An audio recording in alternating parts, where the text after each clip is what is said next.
Good evening. I'm Allison with Allison Knows, and tonight we're diving deep into the mind of the man who provides the intellectual foundation for the tech oligarchy's assault on democracy. We have explored Peter Thiel's anti-democratic philosophy, explored Elon Musk's chaos strategy, and David Sacks's political operations. But to truly understand where all of this comes from, the intellectual framework that justifies tech billionaire rule, we need to dig into and understand Curtis Yarvin. There's a quote from Yarvin himself that perfectly captures his worldview. Quote, "Democracy is not merely doomed, it is doomed." End of quote. He is actually saying democracy is not just failing, not just flawed, but it's doom itself. This isn't a political criticism. It's a full-on declaration of war on the very concept of democratic governance. Curtis Yarvin is the intellectual architect of tech oligarchy. While others implement the strategy, Yarvin provides the philosophical justification. He is the prophet of what he calls, quote, the dark Enlightenment, end of quote. It's a movement that explicitly rejects democracy in favor of corporate-style authoritarianism. So, tonight we're going to trace Yarvin's journey from obscure blogger to influential philosopher. Let us examine his dark Enlightenment ideology and its core principles. We will explore his crucial partnership with Peter Thiel, reveal how tech billionaires are implementing his anti-democratic vision, and understand the essential threat his ideas pose to American democracy. By the end of tonight's episode, you'll understand what Yarvin isn't just a fringe intellectual. He's the ideological architect of the most serious threat to democracy in our lifetime. To understand Curtis Yarvin's influence, we need to go back to his blogging days from 2007 to 2014, when he wrote under the pseudonym Mencius Moldbug. During this period, Yarvin developed what would become the intellectual foundation for his tech oligarchy. His core argument was simple but radical. Democracy is inherently unstable and should be replaced by corporate governance. Yarvin introduced the concept of the cathedral, his theory that universities, media, and the civil service form a coordinated system that controls public opinion and maintains democratic institutions. Sound familiar? This is where the modern right-wing obsession with elite control comes from. But Yarvin didn't stop at criticism. He founded the neuro-reactionary movement, advocating for certain return to monarchical governance, but with a modern twist. Instead of kings, he envisioned CEOs. Instead of a royal court, corporate boardrooms. The Moldbug philosophy could be summarized as, quote, democracy is not just failing, it's designed to fail. Only corporate-style governance can provide stability and prosperity, end of quote. This wasn't just academic theorizing. Yarvin was building a blueprint for replacing democracy with oligarchy, and he was attracting some very wealthy and powerful readers. Yarvin didn't just critique democracy, he provided a detailed blueprint for replacing it with tech oligarchy, and that blueprint is now being implemented. The Dark Enlightenment is Yarvin's comprehensive ideology for dismantling democracy and replacing it with authoritarian governance. Allow me to break down this core principle. First, anti-democracy. Yarvin argues that democracy is inherently dysfunctional and leads to societal decay, not just inefficient, actively destructive. Core principle number two, corporate governance. Countries should be run like corporations with CEOs, not elected officials. Efficiency over representation, profit over people. Core principle number 3, techno-authoritarianism. Technology enables more efficient authoritarian control than democracy ever could. Why have messy elections when algorithms can make better decisions? Core principle number 4, elite rule. Society should be governed by a cognitive elite, not the masses. The smart people should rule, and everyone else should simply follow. But here's what's really dangerous about the Dark Enlightenment. It's not just theory. It's a roadmap for replacing democratic institutions with corporate-style governance.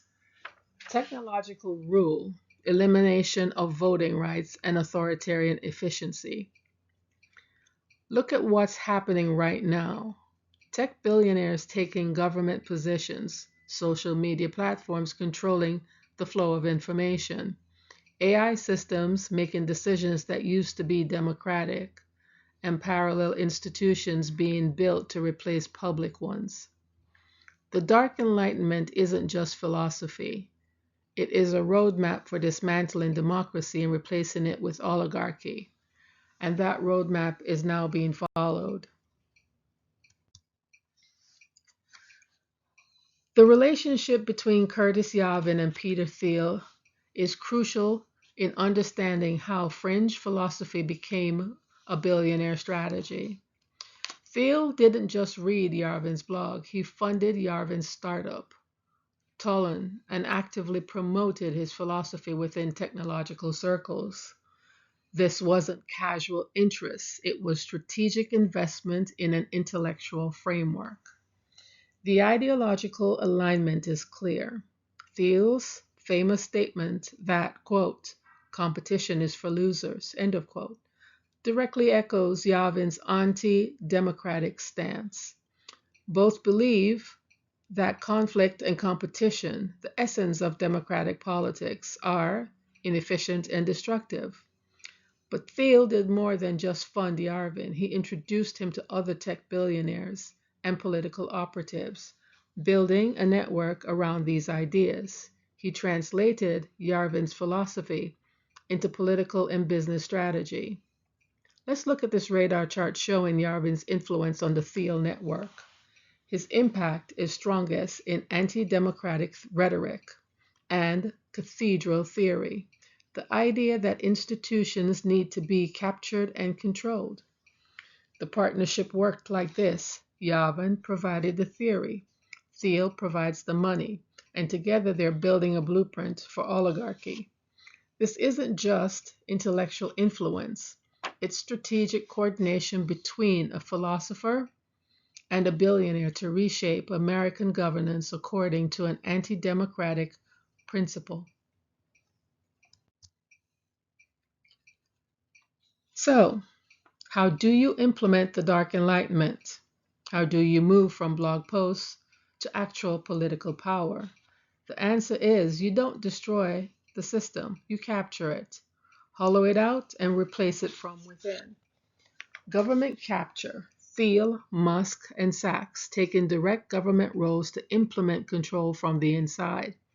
This isn't public service, it's strategic positioning. Information control. The Twitter/X acquisition is a direct implementation of Yarvin's ideas on narrative control. When you control the flow of information, you control democracy itself. Technological governance. AI systems are increasingly replacing democratic decision-making with algorithmic control. Why have messy public debates when an algorithm can decide?